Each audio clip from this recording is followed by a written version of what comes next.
सार होता सोन्याचा. मग कृष्णा भाऊ काय चालू आहे काय नाही? काय विषय, सकाळी सकाळी टाकाटक होऊन कुठं निघाले? काय नाही चाललेलो. अरे एकाने शेअर मार्केटमध्ये पैसे गुंतवलेले 10,000 रुपये. त्याला एक दीड महिन्यामध्ये 1,00,000 रुपये जमा झाले. माझे पण भिशा आता उठलेले. मग माझा पण प्लॅन चालू आहे 1-1.5 लाख रुपये गुंतवा तिथं. मी पण भाऊ ऐकलंय, माझ्याकडे पण 10-20 हजार रुपये आहेत. मी पण गुंतवणूक करतो आता. Share market? अरे काय येडा बेडा झाला का? शेअर मार्केट कोणाचं पण काम नाहीये. शेअर मार्केटमध्ये पैसे गुंतवायचे प्रत्येकाचं स्लग लागत नाही तिथं. आणि तिथं आहे ना वर्षानुवर्ष लोक अभ्यास करतात, तेव्हा कुठं त्यांना थोडेफार पैसे भेटतात. हा, आणि त्यासाठी पेशन्स लागतो. त्यासाठी असं नाही की आता गुंतवलं केलं की 2 महिन्यांनी तुम्हाला पैसे भेटणार आहे. शेअर मार्केट लय मोठं जाळ आहे. चांगले चांगले लोक त्याच्यात येडे झालेत, मेलेत. अरे काल परवाचाच किस्सा इकडे तुला दाखवतो. हे बघ, हे सोलापूर जिल्ह्यामध्ये एका शाळेचा मुख्याध्यापक आहेत. त्या शेअर मार्केटच्या नादामध्ये त्याच्यावर एवढं कर्ज झालं 1,80,00,000 की त्यांनी स्वतः पहिलं बायकोला संपवलं, त्याच्या मुलांना संपवलं आणि नंतर स्वतः आत्महत्या केली.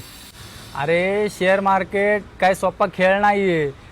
पहिले 2-3 वेळा तुला वाटन पैसे यायला लागले दुसऱ्यांचं बघून काय, पण पैसे गेले ना असे जातात की चांगले चांगले बर्बाद होतात. त्याच्यामुळे हे काही शेअर मार्केटच्या नादी नको लागू. आपले पैसे माहिती आहे मला, तुझी फंड उठलाय, भिशी उठली आहे, कुठंतरी चांगल्या ठिकाणी गुंतव. पण हे शेअर मार्केटच्या नादी लागू नको. हे कुणाच्या पण बसची बात नाहीये, कळलं का? तुला पण सांगतोय. आत्ताच तुझी जी सरकारी नोकरी लागली, तू कुठंतरी गॅरेजमध्ये 18-20 हजारात काम करतो, कुठं शेअर मार्केटच्या नादी लागायला लागलाय? बँकेमध्ये टाक, कमी व्याजदर भेटन, पण सेफमध्ये राहतात. जेव्हा पाहिजे तेव्हा पैसे तुला काढता येतील, कळलं का? तर मित्रांनो, मी म्हणत नाहीये शेअर मार्केट वाईट आहे, पण ज्याला त्याची सखोल ज्ञान आहे, माहिती आहे, त्यांनी त्या शेअर मार्केटच्या नादी लागावं.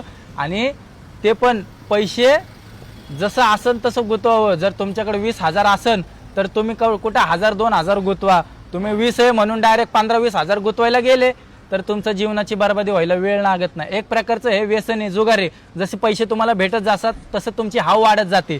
हां, त्यामुळं शेअर मार्केट आणि असल्या बाकीच्या ह्याच्यात नादी लागू नका, व्यसनांच्या नादी लागू नका. हे एक व्यसनाप्रमाणेच आहेत. तुम्हाला काय वाटतं कमेंटमध्ये नक्की सांगा. सोन्याचा संसार माझ्या राणीचा दर